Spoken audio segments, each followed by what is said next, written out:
और चलिए आगे बढ़ेंगे, जहां चुनाव के मैदान में दावों का दंगल जारी है। मध्य प्रदेश कांग्रेस चुनाव में पर्यवेक्षक और महासचिव रणदीप सुरजेवाला ने एबीपी न्यूज से एक्सक्लूसिव बातचीत में दावा किया कि कांग्रेस इस बार 150 से ज्यादा सीटें जीतेगी।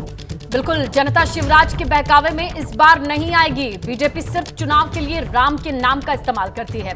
सुरजेवाला ने कहा कि दिग्विजय कमलनाथ के बीच खटपट की खबरों से भी वो इनकार करते हैं, ऐसा कुछ नहीं है। कहना यह है कि दोनों की जय वीरू वाली जोड़ी है।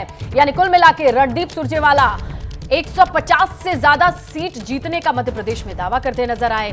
और साथ ही में कहा कि कमलनाथ दिग्विजय दोनों जो सीनियर पॉलिटिशियन हैं, इनके बीच में किसी तरीके की खटपट नहीं है, बल्कि इनकी जोड़ी तो शोले पिक्चर की जय वीरू वाली जोड़ी है।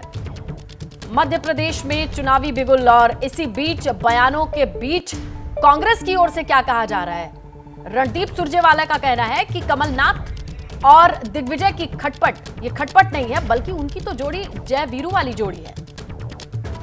मध्य प्रदेश चुनाव पर खासतौर पर हमसे एक्सक्लूसिवली बात करने के लिए कांग्रेस के वरिष्ठ नेता, पार्टी के महासचिव और सीनियर ऑब्जर्वर मध्य प्रदेश के, जिनके कंधों पर चुनाव जिताने का पूरा दारोमदार है, रणदीप सिंह सुरजेवाला हमारे साथ हैं। सुरजेवाला साहब, बहुत बहुत शुक्रिया हमसे बात करने के लिए।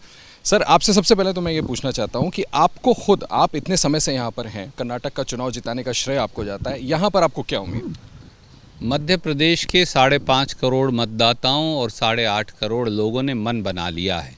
18.5 साल की भ्रष्टाचारी भाजपा सरकार, शिवराज सरकार को उखाड़कर फेंकने का, कुशासन का अंत करने का, बेरोजगारी का खात्मा करने का, भ्रष्टाचार को मिटाने का, बेटियों पर होते अनाचार को समाप्त करने का, पिछड़ों, दलितों और आदिवासियों पर जो अत्याचार होता है उसका अंत करने का। और वो रास्ता केवल कांग्रेस का रास्ता है।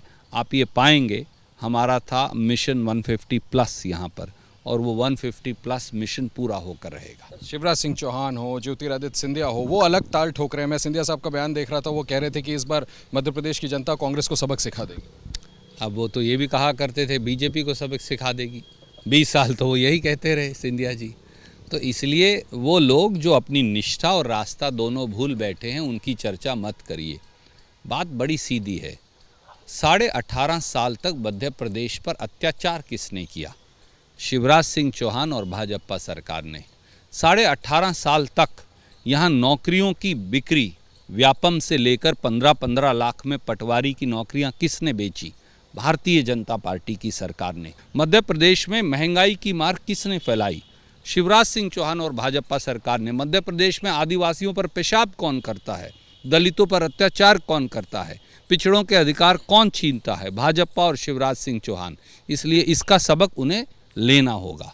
तमाम सांसदों को उतार दिया बीजेपी ने। इससे कांग्रेस को कोई भय है कि बड़े बड़े नेता फील्ड में उतर गए हैं, कोई भी मुख्यमंत्री बन सकता है, सभी अपना स्टेक क्लेम कर रहे हैं, उससे कहीं आप लोगों को लगता है कि चोट पहुंच सकती है? शिवराज सिंह चौहान और सिंधिया ने एक प्लान बनाया। उस प्लान का नाम है हम तो डूबेंगे सनम, तुमको भी साथ लेकर डूबेंगे।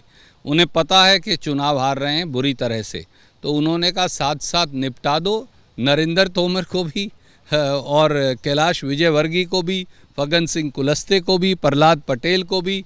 उनका केंद्रीय मंत्री पद भी चला जाए और वो यहाँ से भी रवाना हो जाए। प्रधानमंत्री का यहाँ आना और ऐसे समय पर चुनाव के ठीक पहले 22 जनवरी की डेट जो बताई गई रामलला के प्राण प्रतिष्ठा के लिए, क्या आपको लगता है कि इश्यूज बदल सकते हैं, मामला उस ओर जा सकता है और उसका नुकसान कांग्रेस को हो जाए? आशीष जी, भगवान श्री राम तो भक्ति हैं, प्रेम हैं, त्याग हैं, बलिदान हैं, सामान्य हैं, सामंजस्य हैं। तो भगवान श्री राम दलगत राजनीति का विषय नहीं हो सकते।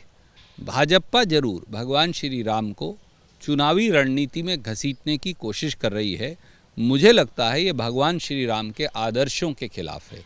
भगवान श्री राम ना भाजपा के हैं ना कांग्रेस के हैं। भगवान श्री राम तो पूरे ब्रह्मांड के हैं और सबके कण कण रोम रोम में।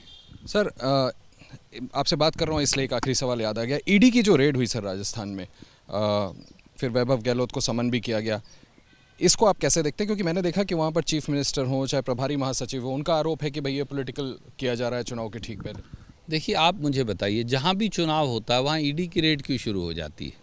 इनकम टैक्स की रेड क्यों शुरू हो जाती है?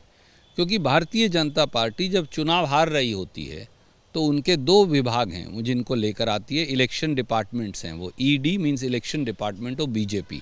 अब ईडी कोई एजेंसी नहीं रहा, वो केवल मोदी जी और अमित शाह जी के द्वारा मिसयूज़ की जाने वाली एजेंसीज बन गई हैं और इससे जनता को फ़र्क नहीं पड़ता। जितना वो इस प्रकार से प्रताड़ित करेंगे विपक्ष को, जनता उनके पक्ष में खड़ी हो जाएगी।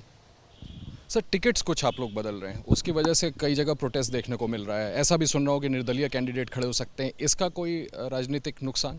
देखिए, बड़े परिवार में बहुत सारे साथियों की इच्छा होती है और उनकी इच्छा वाजिब भी है, और हमारे पास एक से अधिक अच्छे उम्मीदवार बहुत सारी विधानसभाओं में थे, इसलिए कहीं कहीं आपको आपस में परस्पर विरोध के स्वर सुनते हैं, पर असली सिर्फ फुटबॉल भाजपा में है। उनके यहाँ तो 70 उम्मीदवार बागी होकर चुनाव लड़ रहे हैं। खेमेबाजी नहीं होगी सर? कोई सवाल ही नहीं। कांग्रेस में कोई गुटबाजी, कोई खेमेबाजी नहीं है। यहाँ बिल्कुल प्रेम है। जो लोग ये कहते भी हैं, मैं तो हमेशा बोलता हूँ, वो शोले फिल्म में जैसे धर्मेंद्र और अमिताभ बच्चन की जोड़ी थी, उसी प्रकार से यहाँ कमलनाथ जी और दिग्विजय सिंह जी की जोड़ी है। तो जो बीजेपी के गब्बर सिंह हैं, वो ना हमें डरा सकेंगे ना मध्य प्रदेश की जनता को, क्योंकि उनकी पोल खुल चुकी है।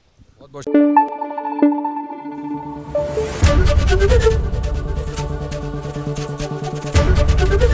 एबीपी न्यूज़ आपको रखे आगे।